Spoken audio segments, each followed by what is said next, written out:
Hi, I'm Noah Little Gator Quinman, and on today's special episode of Lights, Camera, Traction, we are going to history class right here on Daytona for one of the world's largest car shows, the Daytona Turkey Run. Brett and Holly will be reporting the Turkey Run at Daytona International Speedway, and Brett will be on a special assignment at the Living Legends of Auto Racing Museum. I gotta admit, Lights, Camera, Traction makes going to school pretty cool. I'm here at Daytona, one of the most historic racetracks, here for one of the most historic car shows.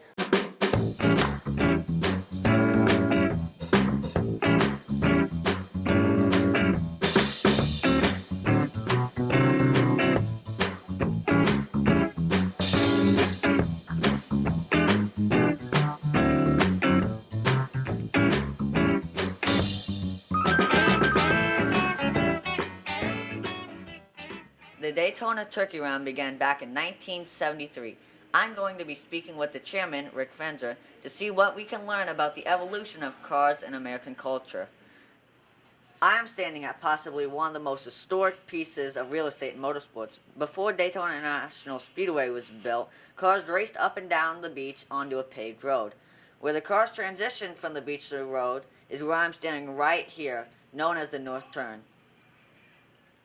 The North Turn is now a restaurant that celebrates the golden history of NASCAR racing. So what first got you interested in cars? Oh, I don't know. I guess I've been interested in cars most all my life. I started playing with motorcycles first and naturally progressed to cars when I was old enough for one. So what do you enjoy most about working on cars? I don't know. It's just the satisfaction of being able to either keep something running that I've had or build something different and something new. So what was your first car you ever owned? First car I ever owned was actually a 1953 Ford Victoria. Very cool. So as I can imagine, you owned a lot of cars throughout your lifetime. Can you tell me a few of those cars you've owned? Most of them were just general cars to drive around and pick up trucks. One of the first hot rods I had was a 1940 Ford two-door sedan. Do you have a favorite car that you've ever owned? Well, I'm kind of partial to my pickup trucks. I've had this particular truck for 42 years. It's actually a 1945 Chevrolet pickup truck, which is a war-era truck that came from the Army. Very cool. I also like trucks a lot. So, when did you go to your first car show? Oh, Lord, probably in the late 60s, early 70s. Most of the car shows we went to at that time were actually antique shows. The hot rodders hadn't organized yet to hold their own shows. So how did the Turkey Run car show get started then? Actually, it got started because of one of the gentlemen that helped start the show had a tea bucket that he and his son wanted to fall in on the back of the antique parade in Ormond Beach. They told him no, he couldn't do that they didn't allow hot rods in the parade. And on the way home that night, his son, about 8 years old, very despondent that he wasn't able to participate in the parade, told him, he said, "Dad," he says, "you ought to start your own car show." And he did that very next year. Wow, that's very cool. So how did you get involved with the Turkey Run car show? Actually, 2 years after the show was started, a bunch of us got together in a park over on International Speedway and sit down with another club from Orlando to figure out how to start our own car club. So you were there at the beginning of everything? Pretty much so. I came in the third year of the show. So over the many years that you've been involved, how do you think the car culture has evolved? Well, it went from a sport where most of the guys were building their own cars, finding their own parts. They would go to the junkyards and find parts that they could make work for what they were doing on their particular car. As years progressed, many companies started producing the parts that we were finding in the junkyards. Was there like an iconic car or a car that everyone enjoyed having? Probably the 32, 34 Fords are pretty much an iconic street rod. There's still a lot of them being reproduced today, where you're not having to go out and find an original body and so forth. You can actually buy bodies and buy chassis and put them all together and make your own car. Have you ever built a car from ground up or worked on cars throughout your life? Yes, two of the cars that we've raffled off at the Turkey Run, both of them 32 Ford Highboys, which is our logo car. Built both of those cars. Very cool. Is there like a golden age for cars, like a favorite era most people have? I would say for most hot rodders, it's the cars from the early 50s on up through, maybe the late 70s, early 80s. So in today's car culture, the younger generations, are they mainly going to be interested in the American cars like the Camaro or the Mustang, or are they going to be more interested in the imports, do you believe? I think it's going to be more the imports. They can buy an import right off the lot. They can actually put as much money in one of those cars with turbos and so on. If they want to slam it and lower it and put air ride suspension on them, they can do that. And they'll end up with as much money in that as some of us would in a 34 Ford that we've got $30,000 in. In 10 or 15 years from now, are the American muscle cars or classic cars going to be still collectible, and are people going to still enjoy them like they do today? I'm sure they will. I think your Mustangs, your Camaros, Chargers, Challengers, the companies have now come around to producing them more like the earlier ones, as far as body-wise and looks-wise. And they are an iconic muscle car. Now, those are iconic, obviously, but like cars today, like the 2015 Camaro, the 2015 Dodge Challenger, are those going to be iconic cars, do you believe, or do you think it's just going to be another car produced? Yeah, I'd say they are iconic. It's just you don't know where they're going, whether they're going to stay with trying to do the retro type cars or not, or they'll evolve more into just a general car. Well, what are the main changes from when you started the Turkey Rod Run to today? The cars, the type cars, we still try to keep with 1979 and older as the iconic street rod, hot rod, muscle car type cars. We do take some of the newer cars now just to keep abreast of what's coming. Now, for the younger generations getting into the car world, what do you have for suggestions for them, or what should they do and what should they not do? Oh, that's really a hard one. I don't know. It's the main thing is to have an interest in the cars. It doesn't really matter what type of a car you have an interest in, as long as you enjoy that type of a car. Well, it was very nice meeting you today, and I had fun talking with you. Thank you very much, and it's a pleasure to talk with you. Thank you.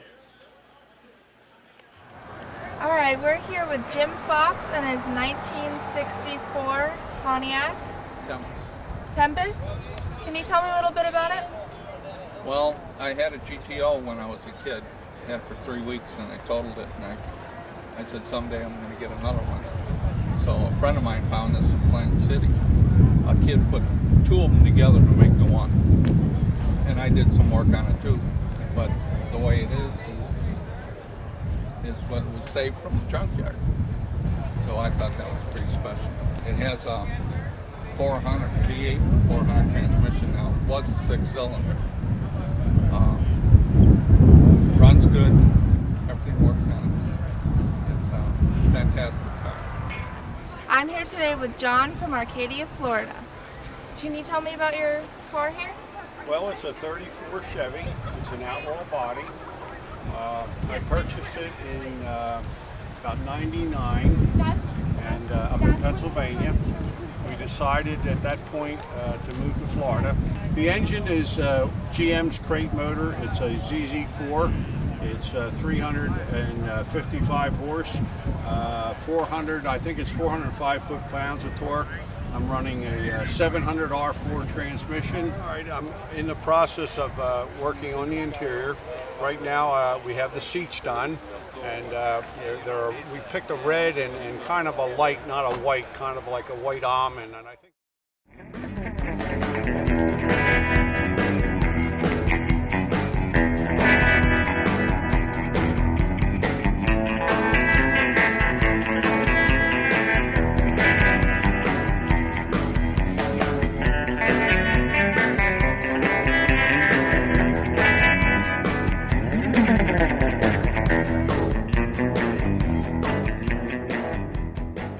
I'm currently sitting in a 1966 Plymouth Belvedere, a police car from the 60s.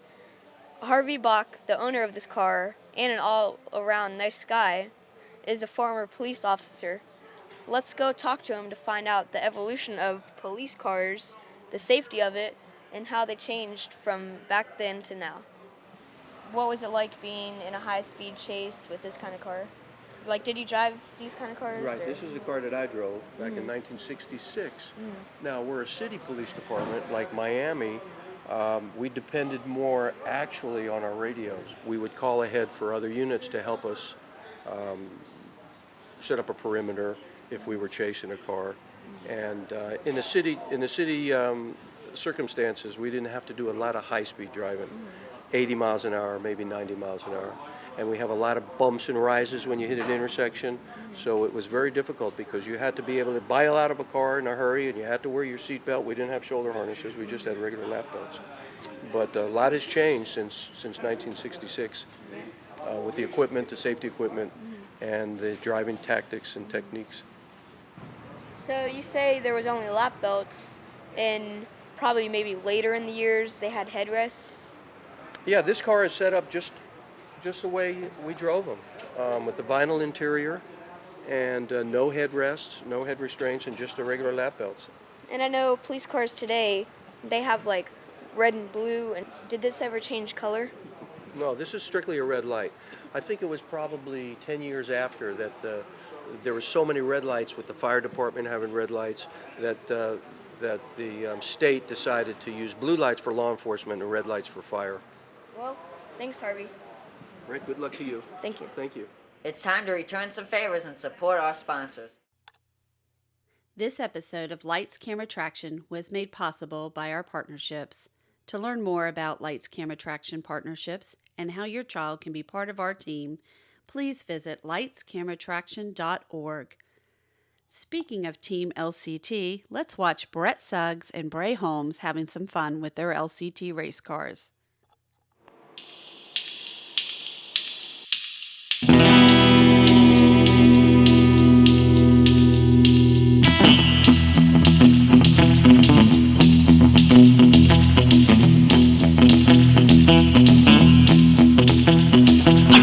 That's running up 103. Cause baby, your love got me weak at the knees. It's a full moon out, so cut me some slack. Let's hit the town and paint the night black. Let's hit the town and paint the night black. Yeah, rock, rock, rock, rock, yeah, rock, rock, rock, rock, rock, rock, rock, rock, yeah, rock, rock, rock, yeah, rock. It's a rockabilly boogie tonight. I'm a big bad wolf and you got what I need. Cause baby, your love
Brett is right up the street from the Speedway learning about NASCAR's history at the Living Legends of Auto Racing Museum. Let's go check it out.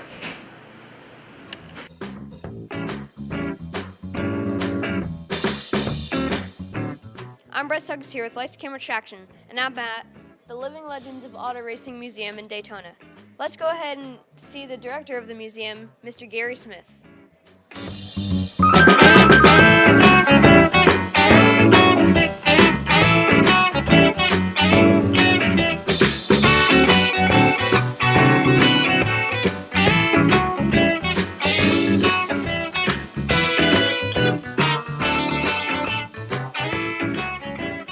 Here I am with Gary Smith at the Living Legends of Auto Racing Museum. Would you like to take a short tour? Sure, that'd be All great. right, we'll go over here. Okay. Bill France Sr. Was, the head man behind the start of NASCAR, and they raced on the beach for a lot of years, and he got the idea to build the big speedway.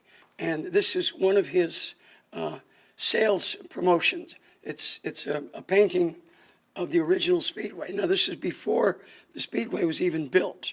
He would bring this to different businesses, businessmen with a lot of money, to tell them of his plan, of his dream to build the speedway. I'm surprised he already knew like the shape and everything he wanted. The man had a dream all his life. He dreamed and dreamed and dreamed, and then this was it, and it came true. This is the north turn of the old Daytona Beach racetrack. There's a race just beginning. You can see the 54 Ford station wagon is a pace car. These are all drivers who raced on the beach. This is Brownie King. There's Fireball Roberts. And this display cabinet here is dedicated to our President Ray Fox. Mr. Fox is almost 98 years old. He's NASCAR's oldest living member. He's set records that still hold, probably always will. He's just, he's my hero. He's a hero to all of us. He's an inspiration. He's here every Thursday to greet the public and sign books. And he's just a real big part of our museum here. This picture up here of the number 3 Pontiac is the original car that Ray Fox built. This here is a tribute to the number 3. David Pearson drove it to many victories. One that's kind of outstanding. He won every super speedway race that the car entered in one season, and nobody's done that. This is a Hudson Hornet engine from the 50s. They were the king of NASCAR back then. They not only won, they finished second, third, fourth, and fifth. They couldn't be beat. In the mid-50s, when Ford and Chevrolet came out with the overhead valve engines, they just kind of faded back. Yep, you said it right. So tell me about these cars a little bit. They look like Dodge. Yep, there was a Plymouth Superbird and a Dodge Charger. This is Mr. Fox's car. Wow. They were, I guess, the only way I can explain it is a factory race car. You go in and buy it, start it up, and go to the racetrack. Other than safety items, most of these cars, except for suspension, safety modifications. That's pretty much the way they were when you bought them. And I think they were on the racetrack for a year and a half. And NASCAR got so many complaints from every other manufacturer, they outlawed them because they just couldn't be beat. This is the fight, capital THE, at the Speedway in 1979. It was the first year that NASCAR got television coverage. And they couldn't have picked a better time to have the fight because their ratings went sky high. These are an assortment of pictures from the early days of the Speedway. The names are on there. That's Glenn Wood, Marty Robbins, Cale Yarborough, Tiny Lund. There's Richard Petty in his early days. Now, believe it or not, I'm a little bit related to Cale Yarborough. Are you really? Yeah. Yep. Are you going to go in politics like he does? Probably not. No. Thanks, Brett. That's some amazing history from the Living Legends of Auto Racing Museum. Hey, Brett, do you like rats? I love rats. Let's go check out some pretty sweet rat rods down at the Speedway.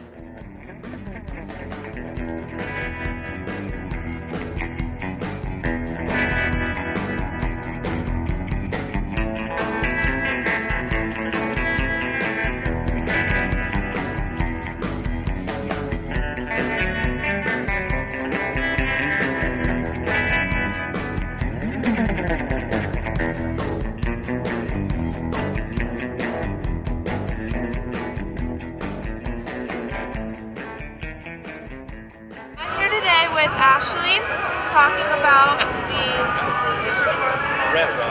rat rod. Can you tell me a little bit about your car? Sure, it started life as a 1930 Model A sedan. I picked up the body about 4 years ago. I got maybe 3 years in building it off and on. I get tired of it, lay it down for a while, and pick it back up. It's got air ride suspension in the rear, reverse 4-link, underslung axle, cantilevered airbags. It's pretty detailed in the back, but I just got it all covered up with sheet metal work. But the top's old hardwood flooring. It's over 100-year-old flooring out of a tobacco warehouse. So a lot of it's refurbished and reused materials. As far as the drive, my transmission, I have a turbo 350, final drive being 1-to-1. I've got a 300 gear with 33-inch tall tires. RPM wise, I think around 70 miles an hour, I'm running about 2,700 RPM.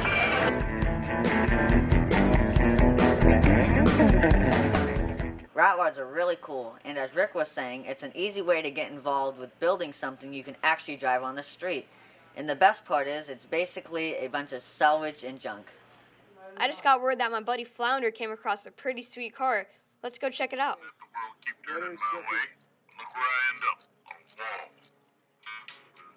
I know just how that deer feels. We're here with Mr. Chuck once again. Now tell us a little bit about the inspiration behind this. Well, I don't know. I just kind of picked it up and put the back on it, called it the Redneck Patio, and things just started falling together. Yeah. A friend of mine actually bought this deer here at the turkey run like 4 years ago, over in one of the vendors. Yeah. We threw him on the front of the truck, you know. Did you know he's got a deer fly on his head? Yeah, he's got that fly. It itches. I have kids itch him all the time. Yeah, yeah. He scratches. Well, let's come around here and let's take a look at some more of your truck here. All right. On the side, we got our black and white TV hooked up to a video game where we could play Pong from the original Atari. Pong and Asteroids. We might have to play a game later. All right. Let's move along here. We got our buddy Gator here. Yep. He just kind of rides along with us. We got our shower here. You don't got any soap, do you? It's been a long day. Nah, no soap, no soap. We just use a clean old water. Yeah. Mother Nature itself, you know. You keep it natural. And we got our CB radio and our 8-track. Everything you need. I think we're going to leave you right now with Sweet Home Alabama. There you go.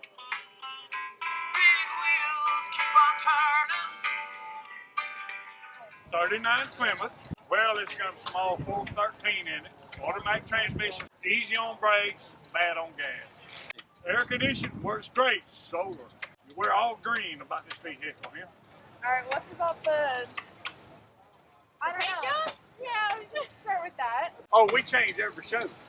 We'll wash it off when we get here and get a new one when we get here. I mean, every show gets a new paint job. What's with the pipes? Is that Dual exhaust. Dual exhaust, yes, ma'am. Oh, yes, we can just ask it to start. It starts. Okay. Yeah, we can say, anytime now, would you please start up? Smash. Look up there. Look up there. Amazing, man. Yeah. Would you love to ride something like that? Possibly. That's what I'm talking about. Thanks, Holly. Those rat rods are really amazing and truly works of art.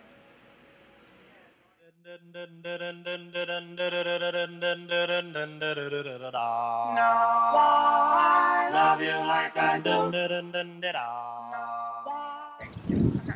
We're here with Billy from Longwood, Florida. I think this is the smallest car we've seen at the Rod Run, so can you tell me about it? Sure. It's a 1958 Vespa 400. 400 is the model name, and 400 also is the displacement of the engine. It's 400 cc's. It's a two-cylinder, two-stroke engine. So it's about 15 horsepower, thereabouts. How fast can this thing go? If you're patient enough, it'll go about 55 miles an hour on a flat surface.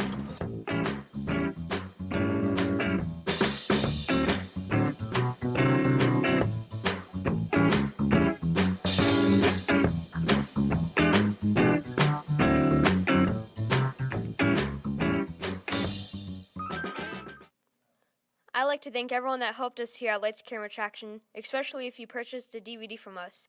Your support helped put cars in the classroom and kids to the track.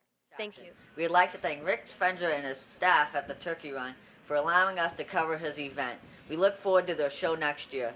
I would also like to thank the Racing's North Turn for their great hospitality. Well, that's it for this episode of Lights, Camera, Traction. If you're interested in learning more about Lights, Camera, Traction education, please visit our website at lightscameratraction.org.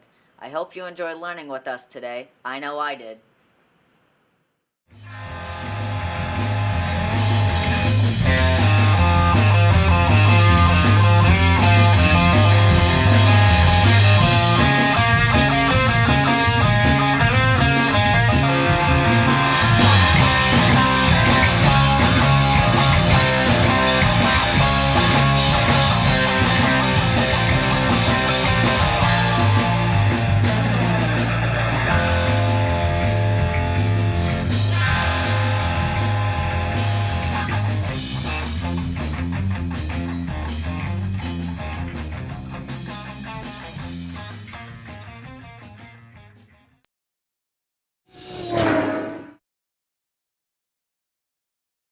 When being the best is everything and losing is not an option, one driver will stop at nothing to win.